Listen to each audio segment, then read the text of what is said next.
Hey there, friend. Welcome back to the Construction Leadership Podcast. I am your host, Bradley Hartmann. I'm excited to bring to you today my conversation with Mr. Tony Meza. Now, I've known Tony for, a long time. He has been a partner, a consultant, a voiceover artist on so much of our construction Spanish content and has really helped us develop a really unique construction-focused language training program, which is going to culminate here with our forthcoming Construction Spanish app that really has us diving deep into these small subsets of the Spanish language, all specific to construction. So we're talking about concrete-specific Spanish. We're talking about glazing specific. We're talking about paint specific Spanish. And while we go deep down these rabbit holes on construction specific language, we always want to make sure we bring in a little bit of pop culture as well. So we have a Major League Baseball construction Spanish. What does that mean? It means lots of baseball players in the major leagues have last names that are nouns or adjectives that we can use, that we already know, and we can use them on the job site. And we have a forthcoming mini episode with Tony where we're breaking down some Spanish language music that can be directly applicable to the business. Now, who is Tony Meza? Tony Meza has been in the safety industry for more than 2 decades. He has led the safety and risk control efforts at Dallas-Fort Worth Airport, which I am biased. I'm in and out of there all the time, which I believe is one of the most efficient airports in the country. He's been involved in almost every major terminal expansion or renovation. And DFW Airport is the first in the country to use modular construction when expanding terminals. So in this episode, Tony gives us some context about leadership, about trust development, some major holidays, and how to incorporate some soccer or football knowledge in your leadership and management capabilities. As always, thank you for watching and listening. Please enjoy my conversation with Mr. Tony Meza. Mr. Tony Meza, welcome to the show. What's up, man? How you doing? ¿Cómo estás? Bien, gracias. I'm excited to talk to you for a number of reasons. We've been working closely. Your incredible vocal cords are highlighted in our Construction Spanish app. We're going to talk about that later. I want to start here, though. Maybe can you help us, our audience members, think about maybe 2 different sides of this? We have some English speakers who are listening to the podcast and know part of their job is to lead folks whose dominant language is Spanish. Right. And yet, while they know some Spanish, they don't feel comfortable. They feel dumb. So instead of FOMO, fear of missing out, they have FOLD, fear of looking dumb. So maybe let's start there. And then I want you to kind of maybe transition and give us the perspective of some dominant Spanish speakers who know a little bit of English and why they might not want to speak English and how that impacts on the job. So let's start with our English speakers here. What would you say to folks who are listening who know a little bit of Spanish, but just don't want to look dumb? And then kind of what that impact is of their leadership and management on the job. Sure. Yeah, it's always interesting, right? When you think about breaking down those barriers or just taking them down individually so that, people around you feel comfortable. Mm-hmm. I think that's always a challenge. Personally, I've dealt with that myself, many times. And I think it's just a matter of people understanding that we're all human beings, right? Mm-hmm. I think that's the first portion. And as a leader, understanding that you deal with people that are already apprehensive oftentimes, right? Because of the fact that they lack the language, which leads to a lack of understanding, right? I think one thing that could always help folks, whether you're a manager or you're just someone who wants to learn, right? I think if you humble yourself, right? I think sometimes we get too hung up on our titles and perhaps sometimes education levels. I think sometimes folks focus too much on that where we forget that at the end of the day, we're all human beings, right? And just following what I was raised with the golden rule, right? Treat others as you would want to be treated. So I think if initially you put that on the forefront and you really try to understand those individuals, I think that goes a long way. I would say open yourself up to have them helping you. Yeah. Right. knowing and just vulnerability. Showing vulnerability goes a long way in terms of that audience, right? Yeah. Just that audience, I guess. Displaying vulnerability so that they know and recognize that, hey, this guy's trying to learn and at the same time teach us things, right? And I think understanding that that's going to be a two-way street essentially becomes important. So yeah, and I think that kind of gets to what we're aiming here. Yeah, absolutely. And what I see most often is when there's this fear of looking dumb, we're on a job site, we know there's language, and we're going to talk about cultural barriers here in a minute. What do? We avoid eye contact. We try to look tough, and we just keep moving.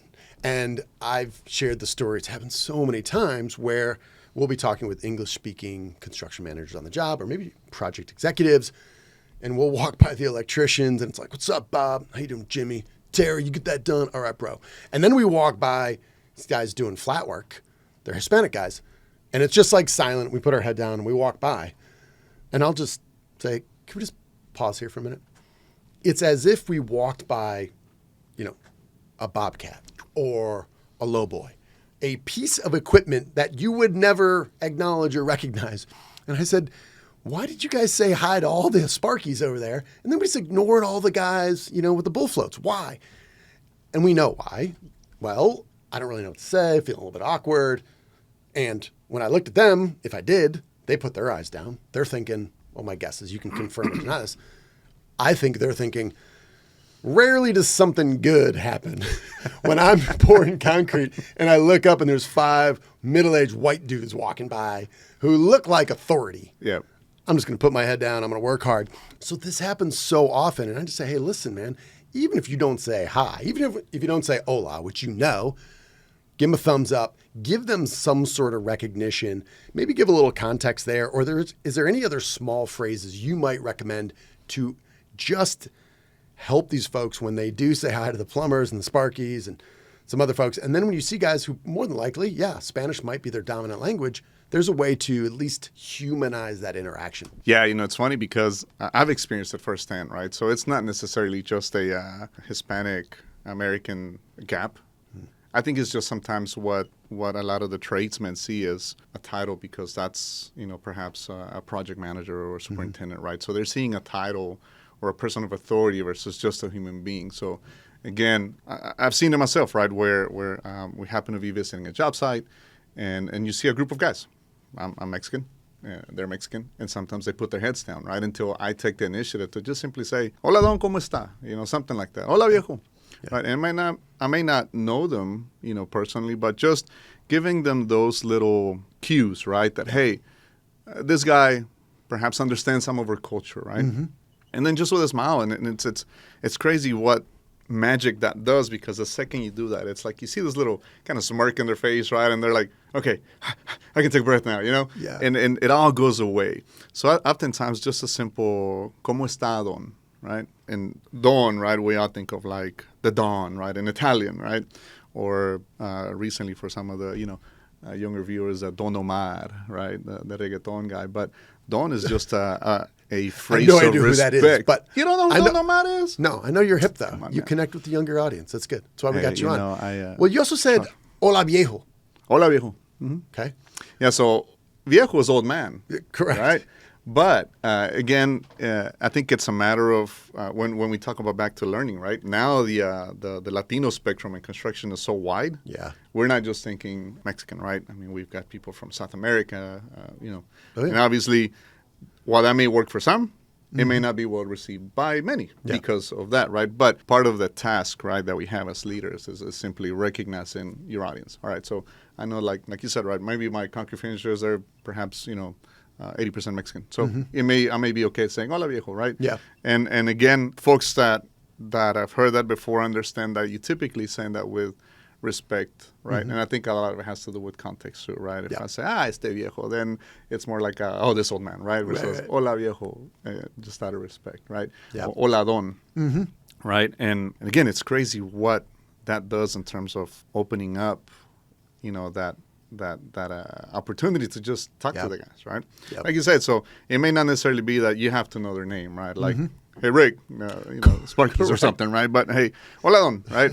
That alone is enough for you to indicate to them, hey, I'm here. Yeah, I just want to say hi. I see you. Yeah.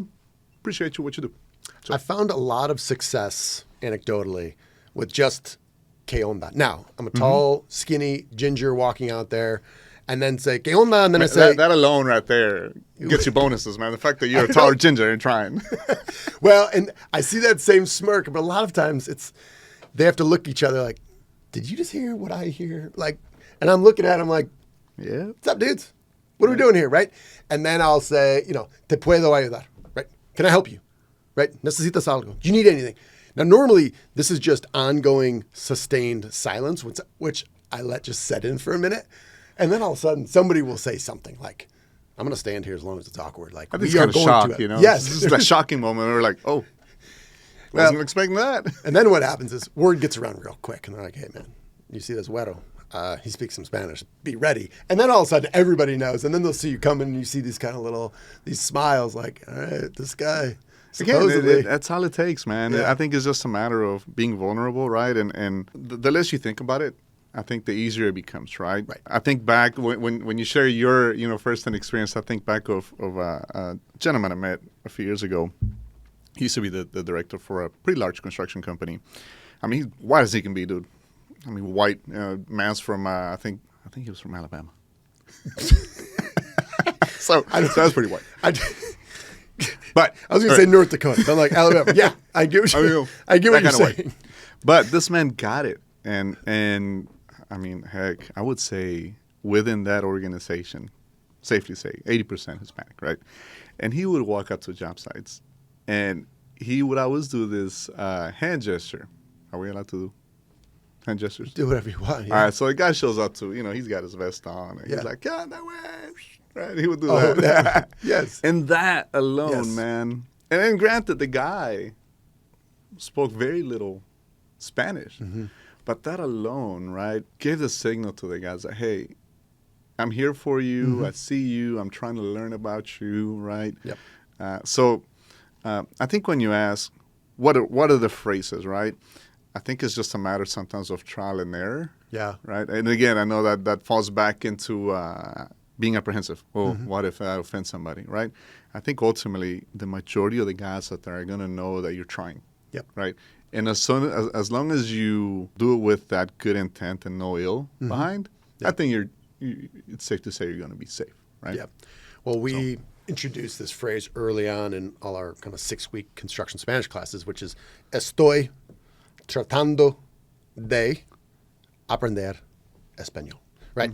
Now, if I just come out and I say, oh, estoy tratando de aprender español, it sounds a little aggressive. We break it down. In about under 4 minutes, I can teach you these different parts. But when you get that comfortability walking on the job site and say, momentito, estoy tratando de aprender español. ¿Cómo se dice? Right. I'm trying to learn Spanish. What do you call? And then you just point to something. What I have found, and thousands of other people have found, is people want to help you. They're like, really? You're one of these guys who wants to learn my language? Hey, I will help you. And then all of a sudden, they're giving you ideas. They're helping you with pronunciation. You're getting lunch. They will bring, their wives are now making you lunch. They're going to bring that lunch. in. That's right. It just changes the game. Before we go on, let me ask you this idea.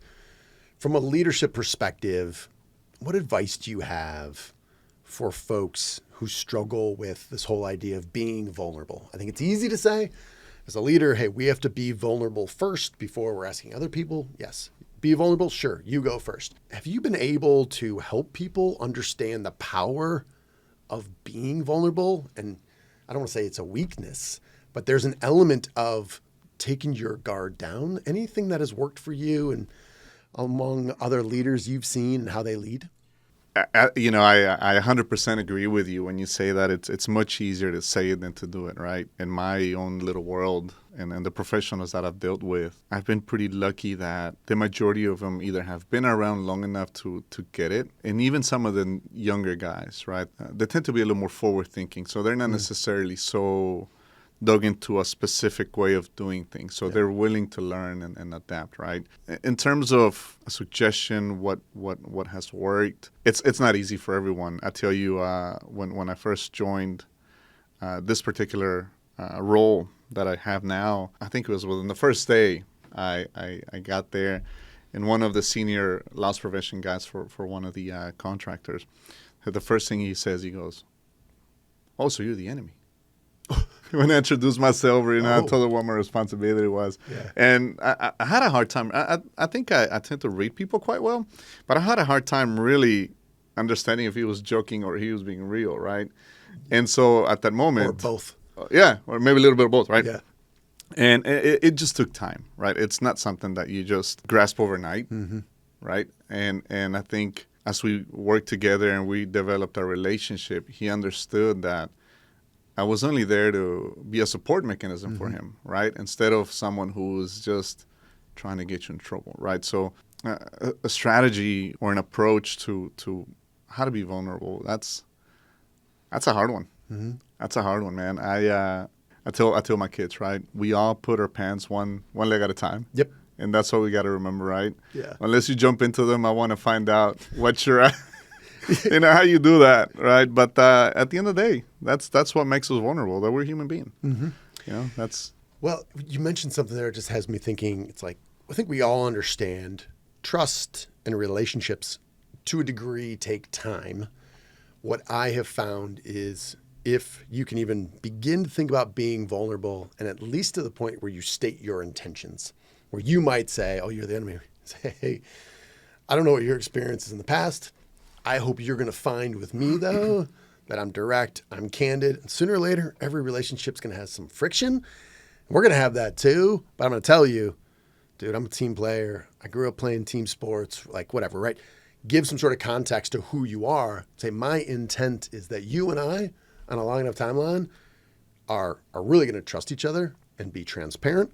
And hopefully I want to be useful to whatever aims you have, right? But I think even just saying, like the childlike version of, I want to be friends with you. Why? Yeah. Because teams work better when we try to be friendly, if not friends. But I think just making that intent clear, because otherwise you can have relationships that go on for way too long. You're still like, I don't know about this guy, Meza. No, I agree. All right, watching the time here, I want to ask you about two somewhat related things here. First of all, let's talk about football. Let's talk about soccer. All right. So recently, the Copa America. Are we talking football, Americano? Dude, or I'm talking soccer? to you, Football. Dude. I'm knowing my audience, bro. Football. Come on, give me some credit here. We are talking about football. So Copa America, that recently wrapped up. 2026, so we got some time. If you're oblivious to this whole thing called the World Cup, La Copa Mundial, we have time to prepare for that. What might intelligent, different companies that employ lots of Hispanics be thinking about when it comes to these really global, high visibility in Hispanic communities, soccer tournaments? Because what I often hear, this was not too long ago, but when last World Cup was coming around, we were talking to a client. They do concrete. 90% of their workforce is Hispanic. The vast majority of those, probably 90+% are from Mexico. There's this huge Mexico match coming up. And I said, what are you guys planning for that? And he's like, I'm sorry, what's this? I said, the World Cup. He's like, yeah. He's like, I know it's coming up. I'm like, it's not coming up. It's here. And he said, I'm going to be honest. We haven't thought a minute about that. Should we? And I said, well, whether you like this or not, it's like, just imagine the Super Bowl was on a random Tuesday at noon. Do you think you might be thinking about it or tuning into it? He said, yes.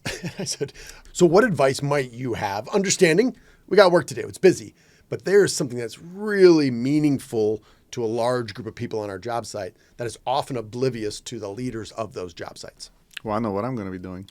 Just watching those games. Right. One way or another. So my productivity is going to be down, right? Yeah. No. So obviously, joke aside, in our industry, I've actually been thinking about this myself, right? But I think when we consider the fact that a lot of the things that we do in construction are, safety sensitive tasks, right?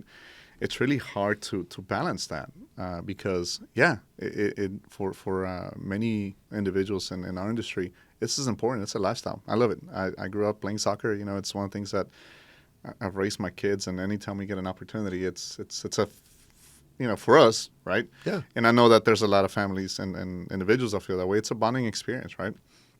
Cheer for the same team and, feel a little victory, something that's just a feel-good moment, right? And I think from the operational aspect, trying to balance that is definitely a hard task, right? Yep. Ideally, hey, place the TV somewhere, let the guys watch it, right? No, that's not going to happen, you know. Yeah. And of course, while we are aware of the fact that a lot of the, tradesmen often, wear their ear pods and, companies and projects really kind of aren't too keen to that. Mm-hmm. I understand why as well, right? I would say, hey, maybe the following day on your morning huddles, give the guys an update. Yeah. Hey, what do you guys think about the group stage, yesterday and some of the games? Mm-hmm. In case you didn't know, here's some of the scores, That probably might the easiest, lightest approach without necessarily impacting production, considering the fact that a lot of those games are going to happen during business hours. They are, yeah. Man, I don't know. Perhaps consider. And again, I know for many that are listening, right, it's going to be, man, this guy lives in Cloud 9 or something, right? But perhaps considering, on some of those high-profile games, mm-hmm. right, scheduling a small break.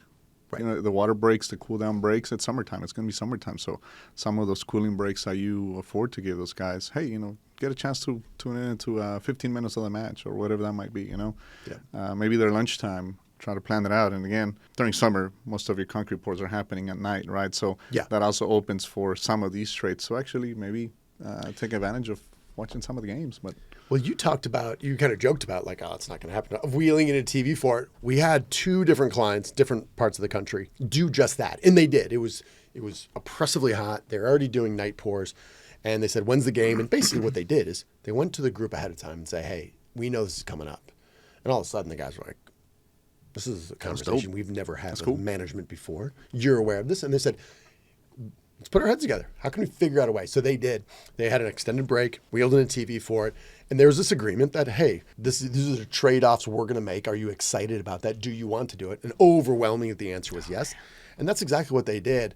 The other one was during the day, but it was like in the afternoon. So maybe it was like 2 or 3. So they wheeled in TVs and they said, everybody on the site is going to agree. No one's going to give any updates, like code of silence here. So no one knows the updates. And then they taped it. So then they got off and then they just rolled in TVs and they had some food and like they made an event out of this. But that's neat. You talk to these guys these guys are dying to watch every game where Mexico is representing their nation and playing. And it's this admission that, hey, I've thought about this. Hey, it's not a perfect world. We got to get work done. However, it's important to you. Therefore, it's important to me. Let's talk about options, right? Yeah, no. I think as an employee, right, as a team, when you do that and you display that, you just increase your loyalty, mm-hmm. Of your employees because, again, they recognize the fact that, hey, these guys consider us outside of just, coming here and operate a drill or whatever it is that we do, right? So seeing them as valued employees and human beings and understanding, again, reducing those cultural gaps, right? Mm-hmm. Yeah. Man, I think that's neat that companies are forward thinking like that, man. That's cool. So. Holidays.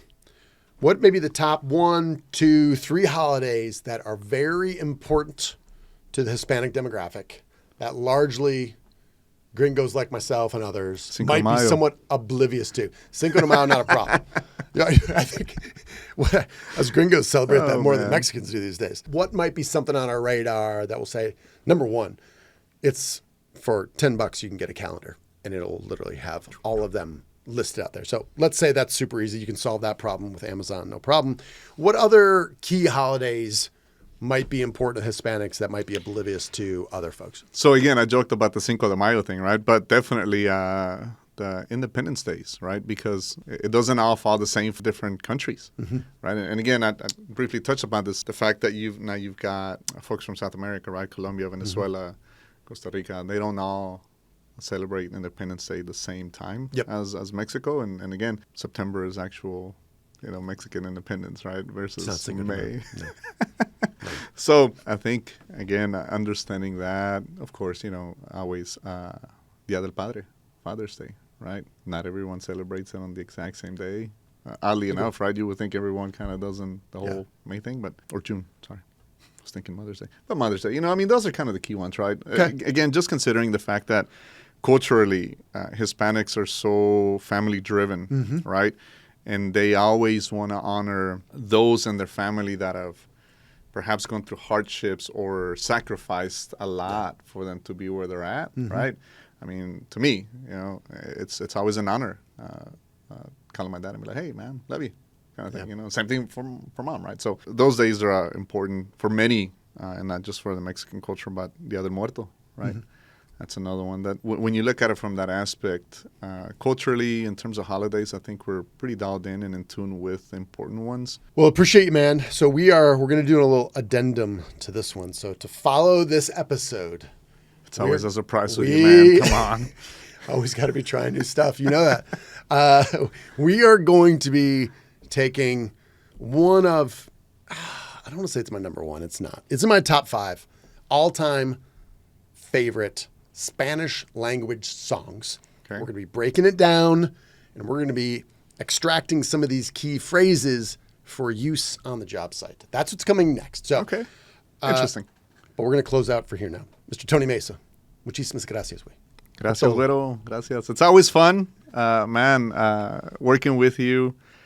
It always just brings a different mindset. So I always look forward to working anytime I can with you, and appreciate you reaching out. You got it. And for any of you who have gone or will be going through the Construction Spanish app, where we really drill down into concrete Spanish and glazing Spanish and really get in the niches, these nooks and crannies of the Spanish language, this is the man's voice you'll hear. So a lot of one.